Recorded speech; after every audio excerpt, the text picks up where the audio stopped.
দেখো আমরা এখন কি করব, প্রসারক নির্ণয় করব। এই যে শ্রেণী ব্যবধান দেওয়া আছে 50 থেকে 52,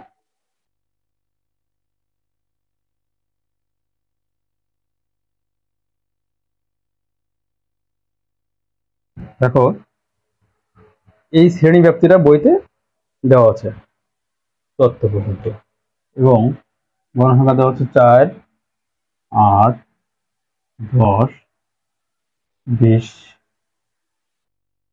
12 পরে 6। এটা তো দেখো এখানে শ্রেণী ব্যবধান বা শ্রেণী ব্যাপ্তি দেওয়া আছে, এটা শ্রেণী ব্যাপ্তি অথবা ব্যবধান বলা যাবে, এবং এটা গণসংখ্যা। ঠিক আছে, তো এটা গণসংখ্যা দেওয়া আছে, এটা হলো প্রশ্নে দেওয়া আছে। এটা 14 নম্বর একটা অঙ্ক, 14 নম্বর অঙ্ক। ঠিক আছে, বইয়ের 14 নম্বর অঙ্ক 344 পৃষ্ঠায় আছে অনুশীলনের ভিতরে। তো দেখো এটা শ্রেণী ব্যবধান আর এটা হলো গণসংখ্যা। তো এই পাশে লিখি, দেখো প্রসারক করতে গেলে কি কি লাগবে। হ্যাঁ, প্রসারক করতে গেলে কি কি লাগবে, তারপরে দেখো আমরা জানি, আগে সূত্রটা লিখে রাখো, সূত্রটা লিখে রাখো। যে সূত্র কি, প্রসারকের সূত্র। প্রসারক সমান L plus F1 plus F2 গুণ H। এটা হলো প্রসারকের সূত্র। এখানে L সমান বের করব, F1 সমান বের করব, F2 সমান বের করব, এবং H সমান বের করে নেব।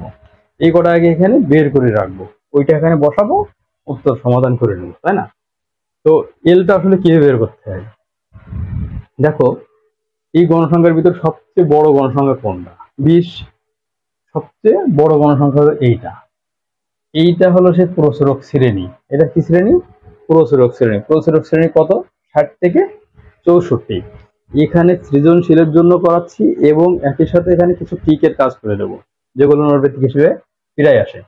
দেখো এখানে বলতে পারি যে প্রসারক শ্রেণী কোনটা। প্রসারক শ্রেণী এইটা, যে সবচেয়ে বড় গণসংখ্যা সোজা 60 থেকে 64। প্রসারক শ্রেণীর উচ্চ সীমা কত? উচ্চ সীমা এটা। প্রসারক শ্রেণীর নিম্ন সীমা কত? নিম্ন সীমা এটা। নিম্ন মানে ছোট, উচ্চ মানে বড়। এই প্রশ্নগুলো করতে পারে। এবং প্রসারক শ্রেণীর মধ্যমান কত? যদি বলে প্রসারক শ্রেণীর মধ্যমান কত, মধ্যমান মানে এই দুইটা যোগ করব, 2 দিয়ে ভাগ করব। ওকে, এই যে 60 এবং 64 যোগ করব, 2 দিয়ে ভাগ করব, এরকম। এই ঠিক আছে,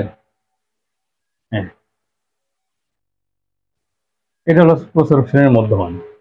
এটাও প্রশ্ন আসে, প্রায় নৈর্ব্যক্তিকে এগুলো দেখা দেয়। ঠিক আছে, তো যাই হোক এটা আমাদের এখন লাগতেছে না, এগুলো শিখালাম জাস্ট, দরকার একটু নৈর্ব্যক্তিকের জন্য বলে দেওয়া হলে, এবং একই সাথে এখানে কিন্তু কাজে লাগবে। সেটা হলো, দেখো প্রসারক শ্রেণীর নিম্ন সীমা কত? 60। এটা হলো এল এর মান। প্রসারক শ্রেণীর নিম্ন সীমা যেটা, সেটাই এল এর মান। তো F1 কি? F1 হলো সবচেয়ে বড় গণসংখ্যা কত? 20।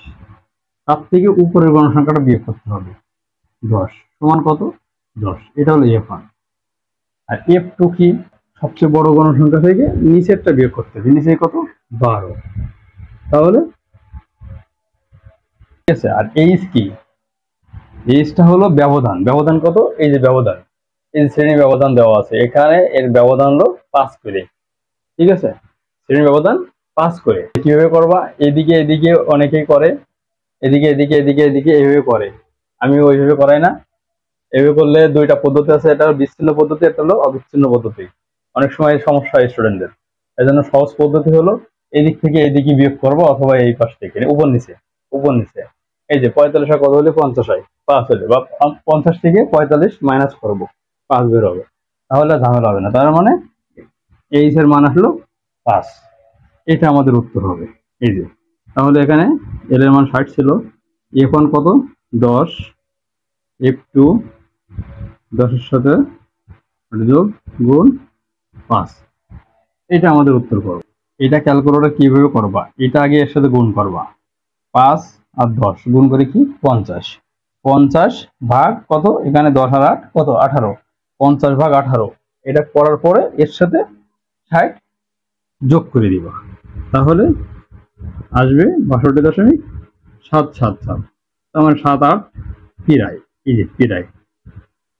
ঠিক আছে, অনেকগুলো আছে, অনেকগুলো 7 আছে, তো এটা হলো 62.78 পিরায় দিয়ে দিলে এটা আমার প্রসেসর কমপ্লিট। ঠিক আছে।